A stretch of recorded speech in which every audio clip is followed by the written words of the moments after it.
How are you students?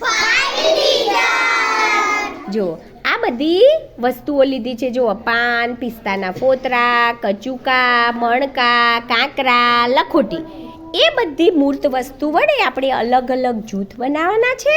અને જુઓ તમારા સંપુટના પેજ નંબર 49 ઉપર જુઓ તમારે વસ્તુનું નામ, જૂથની સંખ્યા અને ગુણાકાર સ્વરૂપે લખતા શીખવાનું છે. તો ચાલો બધાએ અહીં ધ્યાન આપવાનું છે. અત્યારે બુકમાં કેવી રીતે લખવું એ થોડું તમે જોઈ લેશો, પછી બધાએ એક સાથે આપણે લખીશું. ચાલો સૌથી પહેલાં આપણે વસ્તુ લઈએ છીએ કાંકરા. ચલો રેશમાબેન, ચલો તમે કાંકરા લઈ અને જૂથ બનાવો બેટા. ગણતા જાઓ અને લો. 2 3 4 5 1 4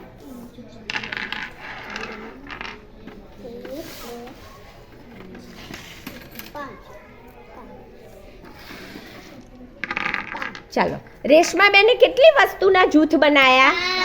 હવે તમારે ગણવાના છે. કેટલા જૂથ બનાવ્યા? કેટલા જૂથ બનાવ્યા? ચલો જુઓ તો 5 વસ્તુ એક વખત, 5 વસ્તુ બીજી વખત અને 5 વસ્તુ ત્રીજી વખત. તો ચાલો કયો ઘડિયો બોલશો? 5 5 ને 5 10. એમ સરવાળો ન કરતા સીધું 5 એક વખત, 5 બે વખત ને 5 3 વખત, એટલે 5 તરી 15. ચલો કાંકરાના કેટલા જૂથ લખશો? 5 ના કેટલા જૂથ લીધા આરતીબેન? 5 ના લખી દો બેટા. જો કેવી રીતે લખવું એ પણ સાથે સાથે જોવાનું છે. ફટાફટ લખજો. હા તો કેટલા થાય? 3 બરાબર છે. લખો 3 ગુણ્યા 5. સરસ. ભૂલ પડશે તો હું શીખવાડીશ હો બેટા. લખો કેવી રીતે લખ્યું, તું સરખી રીતે લખજે હો. બહુ સરસ. ચલો જો આ બધાએ અહીં ધ્યાન પણ આપવાનું છે અને કોષ્ટક પણ તમારે પછીથી લખવાનો છે. ચલો તમારી વસ્તુ મૂકી દો બેટા. હવે મણકાનું જૂથ બનાવવાનું છે. ચલો કોણ બનાવશે? યશવીબેન. સરસ. ચલો ગણી નહીં મૂકવાના બેટા. જેટલી વસ્તુ તમારે લેવી હોય એટલી લઈ શકો. જોરથી બોલતા જવાનું. ઓ કેટલા મણકા લીધા બેટા? 9. ચલો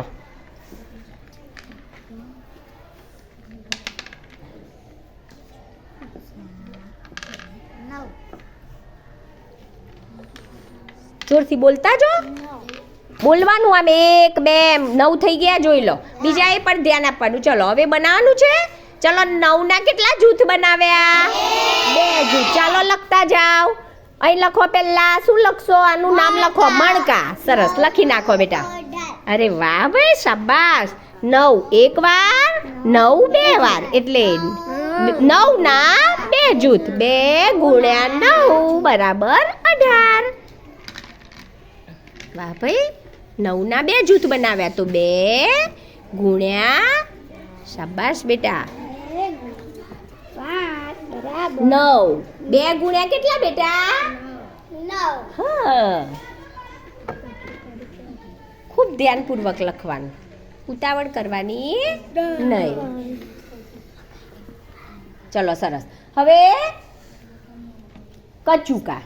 ચલો બેટા કેટલે કચુકા લો અને જૂથ બનાવો. ગણતા જો ફટાફટ, જોરથી બોલવાનું. હા આમ ગણતા એમ બોલવાનું. 1 2 3 એમ બોલવાનું. 1 2 3. હા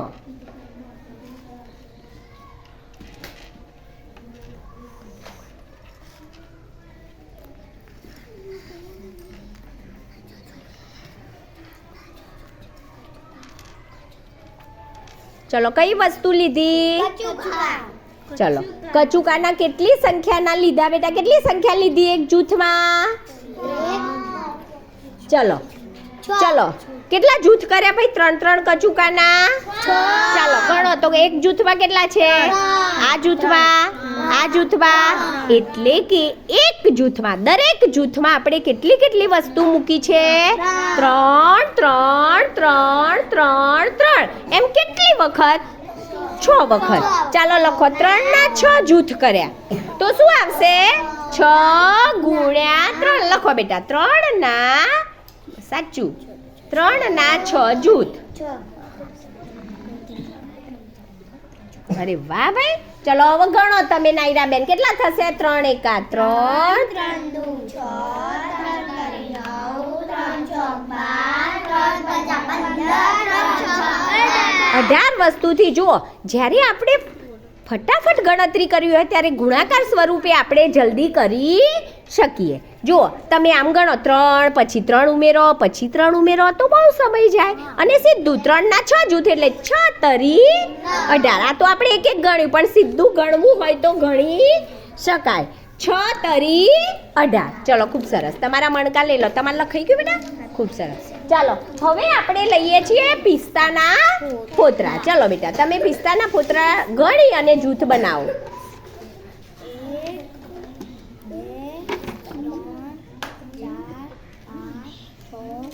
7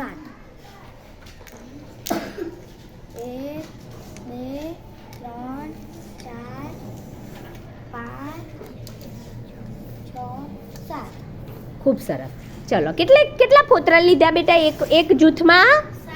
7 અને બીજા જૂથમાં? 7. 7 અને 7 કેટલી વખત? 2 વખત. કેટલી વાર? જો અહીં જોવાનું. 1 વખત 2 વખત. કેટલી વખત? 2 વખત. તો 7 દુ 14. અરે વાહ ભાઈ. 2 સિત્તા 14 7 દુ 14 એટલે આપણે ગણતરી કરીએ 7 અને 7 14. ચાલો હવે કેવી રીતે લખીશું? તો 7 ના ચાલો બધા બોલો 7 ના 2 ગુણ્યા 7. બેટા 18 ચોથી આવે જો 7 અને 7 તો 2 ગુણ્યા 18 કે 2 ગુણ્યા 7? દરેક જૂથ જોવાનું. દરેક જૂથમાં કેટલી વસ્તુ છે? 7. તો 7 ગુણ્યા 2 વાર 7 ગુણ્યા 2 એટલે 2 ગુણ્યા 7 બરાબર 14. સરસ. ખૂબ સરસ બેટા. શાબાશ. હવે બીજું તમારું પૂરું થઈ ગયું વારું બેટા. હવે શેના જૂથ કરીશું? લખોટીના. ચલો તમે વસ્તુનું નામ લખી દો. લખોટી. ચલો કેટલી વસ્તુ મૂકશો બેટા? જેટલી મૂકવી હોય એટલી મૂકો. 3 4 5 6 જે મૂકવી હોય મૂકો.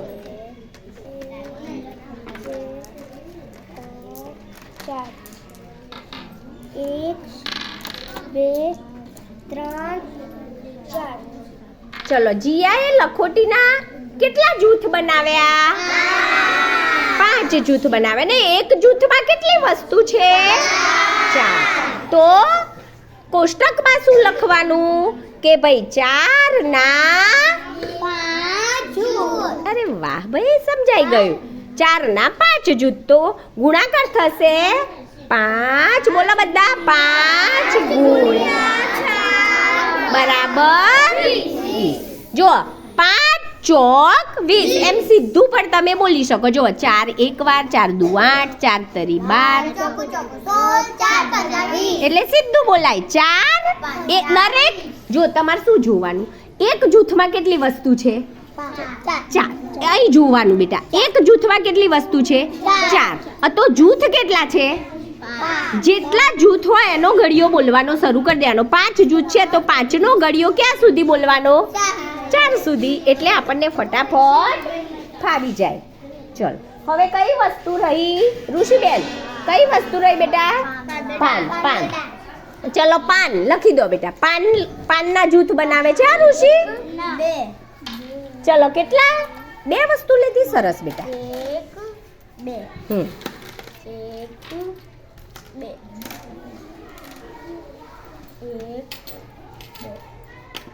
અરે વાહ ભાઈ. કેટલા જૂથ બનાવ્યા બેટા? બે બે વસ્તુના જૂથ બનાવે. ઋષિબેને આ જૂથમાં કેટલા પાંદડા લીધા? 2 બીજા જૂથમાં? એટલે દરેક જૂથમાં કેટલા કેટલા પાન છે? અને એવા જૂથ કેટલા છે? 4 જૂથ છે. સરસ. તો 2 બોલો, 2 ના 4 જૂથ. બોલો, ફરીથી બોલો બધા. 2 ના 4 જૂથ. બરાબર. ગુણાકાર સ્વરૂપે કેવી રીતે લખાય? અહીંથી બોલો. ગુણાકાર સ્વરૂપે. હા, ગુણાકાર સ્વરૂપે આપણને લખતા આવડી જાય તો જવાબ ફટાફટ મળી જાય. ચલો, જૂથ કેટલા છે બોલો? 4. તો શું કરવાનું? પહેલા 4 ગુણ્યા કરી દેવાના. અને વસ્તુ કેટલી છે? 2. તો 2 મૂકી દેવાના. 4. જુઓ, તમારે આમ કરવાનું. જુઓ, અહીં જોઈ લેવાનું. 1 2 3 4. કેટલા જૂથ છે બેટા? 4. તો એ 4 લખી દેવાના. પછી ગુણાકાર સ્વરૂપે વસ્તુ કેટલી છે? દરેક ભાગમાં 2. દરેકમાં વસ્તુ 2 છે. તો 4 દુ 8. તો 8 વસ્તુ થઈ. 2 2 4 2 6 ને 2 8. તો તમે ઝડપી ગણતરી કરી શકો. ખૂબ સરસ. ચાલો, કોષ્ટક બતાવી દો બેટા. ચલો, બધાને સમજાઈ ગયું?